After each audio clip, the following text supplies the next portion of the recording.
There are so many wonderful stories with that. I would love to give you a full tour, and that can't happen today. But fortunately, the wonderful folks who work with this museum and volunteer at this museum, and they are wonderful. They have heard me over and over all week, and they have explored on their own. So they can do that for you, as can your fabulous Marcia Ercegovic, who I have known for 30 years now, and was a dear friend to George and to me. And of course, is a magnificent artist, as you know, in her own right. Yeah, and she can share in a way that I cannot. So your kids were incredible, and I was able to, I think, relate to them, and they taught me things also. So I want to thank you for sharing them with me. And I would just tell you before I stop talking, otherwise I'll just keep going. If you would like to know the things that they seem to gravitate to the most.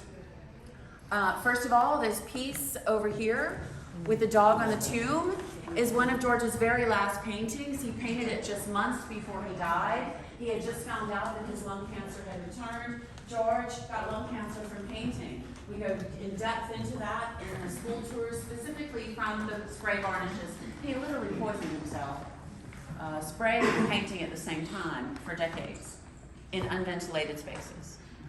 And that is the painting he did. So to give you an idea what they resonated with in that, so we have our tree cut off in the top, right? To compare it, the painting on the other side of the doorway is exactly 40 years earlier. That was painted as George as a young man. And by the way, they loved that George's figures out there under the trees are not in shadow. No, my figures are not in shadow because they are not lit by the sunlight. They are lit by an inner light, and they glow with their spirit and culture from the inside out. And that's when I told those children, as I'll tell you, if I get my mind there, when I look at you, you are all glowing in the same way. And we are all lit in this way, yeah? They are constructed as though cut out of Canada and pasted onto South Louisiana. And in that last painting, George has again cut the tree off at the top with a small sky, a light in the distance that he called hope. But now the whole sky is glowing because at the end of that river or the road, his own journey is the next part of the journey, yeah? Or our journey. And instead of a Cajun person walking around from behind that tree, we have the blue dog, which has now become George himself, yes? Glowing blue from the inside out. George said, just to bring him really here, there is a spiritual quality to blue. As I grow older, my mind expands, and I replace the earthy greens and browns of my early works with the mysterious and the mystical. At the base of George's tomb, there is Jolie Blanc's hat, Jolie Blanc, the Cajun legend, and I will tell you, because it is the most romantic thing I ever heard in my life, that when George and I found each other, he said, "And you, Wendy, I have found my Jolie Blanc," and he painted me many, many times, and would put me in that hat, and so that is my hat, Jolie Blanc's hat, as a remembrance alongside his grave. The kids were very drawn to that.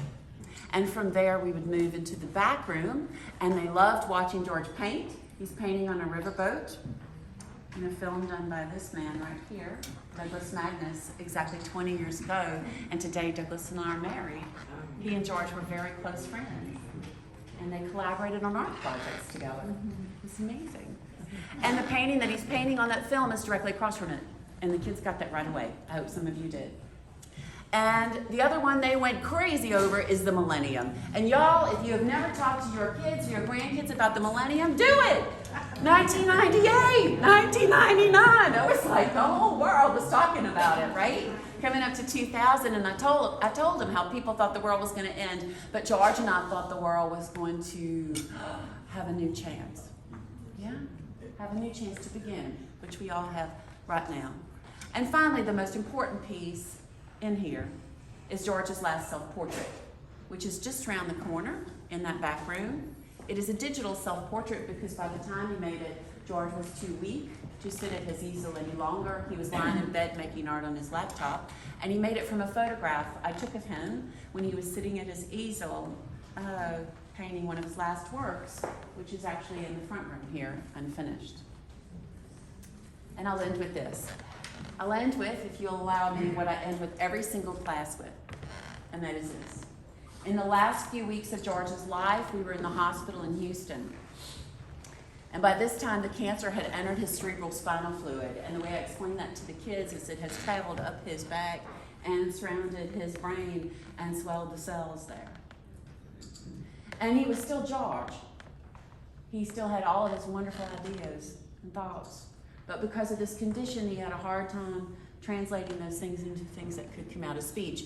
And looking back on it, I think he had a long delay, like 1 or 2 minute delay. So as a result, the doctors said no stimulus, no TV, no visitors. He certainly couldn't talk on the phone. So most of the time, it was just me and George. So at night, I would crawl in the hospital bed with him. And I would lie on his chest, my head, and I would match my breath to his. And I would use my imagination, very powerful, right? It's the only thing I had, to try to give him my breath and give him my strength. And one night I was doing that, and I said, of course not expecting him to answer, "George, are you scared?" And he didn't say anything. And then all of a sudden he said, "No." And I lifted up my head and I looked at his face, and this is what I do with the kids. And his eyes were big and bright and childlike and full of joy and hope and the future and wondrous and the journey, just like all of yours. And he said, "It's an adventure." And I said, "But George, we take all of our adventures together." And he said, "Well, you can't come on this one, Wendy. Not yet." I asked George just 2 days before he died, not knowing he'd die then, if you could choose your last words, what would they be? Because we don't know, even when we're sick, right? Our last breath, our last words. And these were not his last words, but this is what he said. Without hesitating, he said, "Enjoy life." So to all of you, I say, enjoy life. And I also say, thank you, because this has been a beautiful gift to me to be here in your wonderful community and to hang some of my prized, most favorite paintings amongst these wonderful walls. Thank you.